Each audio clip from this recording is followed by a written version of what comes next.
Udah kenal belum nih dengan prinsip umum dalam kode etik psikologi? Kalau belum, ayo simak sini. Prinsip umum dalam psikologi pada dasarnya adalah prinsip-prinsip yang membimbing dan mengaspirasi para psikolog untuk meraih cita-cita etik profesi psikologi. Ini berbeda dengan standar etik karena ini tidak dapat digunakan sebagai dasar pemberian sanksi. Namun begitu, nilai dalam tiap prinsip diharapkan dapat dijalankan karena dengan demikian standar etika yang diharapkan juga pasti terwujud. Setidaknya, ada 5 prinsip umum yang ada dalam kode etik psikologi yang ditulis oleh APA atau American Psychologists Association. Apa saja itu? Mari simak di sini. Principle A, Beneficence and Non-Maleficence. Pada prinsip ini, psikolog berusaha untuk memberi manfaat kepada mereka yang bekerja dengan mereka dan berhati-hati agar tidak merugikan. Dalam tindakan profesional mereka, psikolog berusaha untuk melindungi kesejahteraan dan hak orang-orang yang berinteraksi dengan mereka secara profesional dan orang-orang yang terkena dampak lainnya dan kesejahteraan subjek penelitian hewan juga loh. Principle B, Fidelity and Responsibility. Pada prinsip ini, psikolog membangun hubungan kepercayaan dengan mereka yang bekerja dengan mereka. Mereka menyadari tanggung jawab profesional dan ilmiah mereka kepada masyarakat dan komunitas tertentu di mana mereka bekerja. Psikolog menegakkan standar perilaku profesional. Psikolog mengklarifikasi peran dan kewajiban profesional mereka, menerima tanggung jawab yang sesuai atas perilaku mereka, dan berupaya mengelola konflik kepentingan yang dapat mengarah pada eksploitasi atau bahaya. Principle C, Integrity. Pada prinsip ini, psikolog berusaha untuk mempromosikan akurasi, kejujuran, dan kebenaran dalam ilmu pengetahuan, pengajaran, dan praktik psikologi.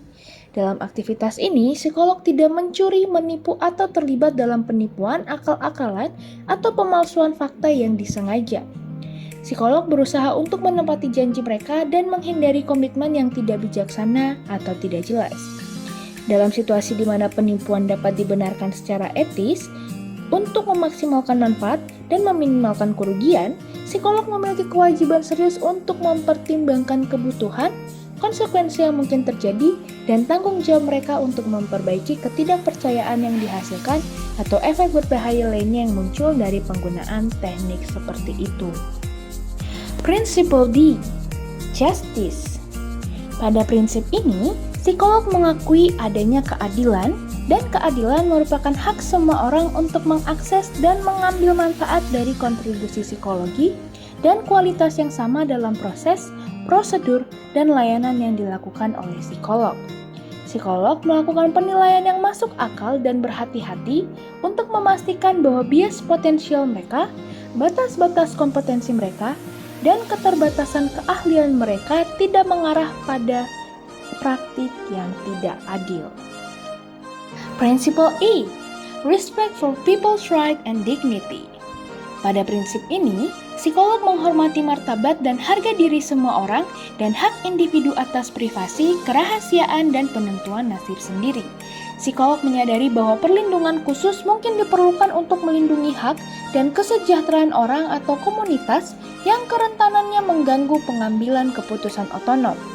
Psikolog menyadari dan menghargai perbedaan budaya, individu, dan peran termasuk yang berdasarkan usia, jenis kelamin, identitas gender, ras, etnis, budaya, asal kebangsaan, agama, orientasi seksual, kecacatan, bahasa, dan status sosial ekonomi, dan mempertimbangkan faktor-faktor tersebut ketika bekerja dengan anggota kelompok tersebut.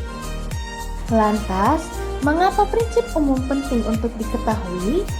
Ini erat kaitannya karena prinsip umum berguna untuk melindungi profesi psikologi, mencegah perdebatan atau pertentangan internal dalam psikologi, dan melindungi pelaksana profesi dari kesalahan praktek psikologi.